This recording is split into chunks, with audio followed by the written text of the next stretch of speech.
Are you ready to start your own business? Step out there and create a life, an extraordinary life. You tired of sitting behind the desk, the 9 to 5? I get a lot of people reaching out to me every day asking me, how did I get started? When did I step out? What advice do I have for people that are kind of trapped, right? You're locked in a job, you have bills, expenses.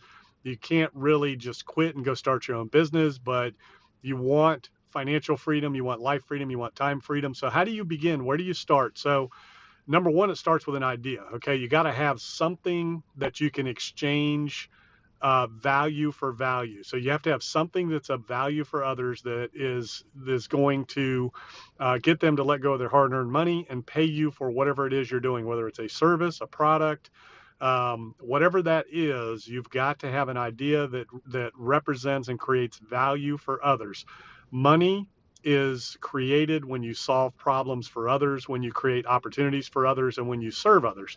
So those are the three things that people will exchange money for: solve a problem, make themselves feel good, or something that is a benefit to them and makes their life easier, right? So that could be a product, it could be a service, it could be anything along those lines. So if you're working a full-time job and you want to start out part-time, you want to have an idea that you can do part-time. You want to get that idea down on paper and you want to work it backwards. So if your goal is to replace your income and you need to make $10,000 a month, and you sell coaching of some sort, or you have a consulting business, or you have a course that you teach people how to paint, you teach people how to sew, how to cook, how to fitness, anything like that. So there's a number of things you can do in this day and age to create income by helping and teaching others. So let's say you want to start by doing that, and your program is worth $1,000 a month to somebody. All you need is 10, right? You have 10 people paying you 10,000 a month. You can replace your income, and you can do something like that part-time while you're working. Let's say it's a service-oriented business and it requires your time, like landscaping or construction or painting or fixing electronics or programming electronics, doing home theater, any number of service type businesses, the same thing. So you want to figure out what your service is worth, how much you can get. If it's landscaping, and you can get $100 to cut, trim, weed a yard, and you can do 5 of those a day, 6 of those a day, then you need to figure that out and say, well, if I need to make $10,000 a month, that breaks down to $100 a month, or $100 per customer per service. That's $400 or $500 a month that a customer's worth to a landscaper.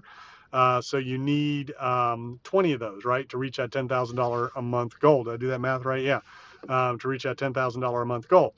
So that's kind of how you do it, or not 20, maybe it's 200. I can't, I'm not doing the math right now. So that's what you got to do. You got to put down your monthly goal, your income goal. You got to work it backwards. What is your service, your product worth? What is the net profit to you? Work that backwards into your business plan. Create a small, simple, short executive business plan on what your idea is, how you're going to get it going, who your market is, who your competition is, what is the opportunity in that market, how much is your service, how much can you charge. Work that backwards until you have that monthly income goal hit. So in a nutshell, that's a quick overview of how to start a business part-time. You also want to make sure you check into regulations, rules, licensing, requirements, things like that. If there's any licenses required, whether it's a local business license or a professional occupational license from your state or city, you want to look into that, make sure that you know what those rules are, and start from there.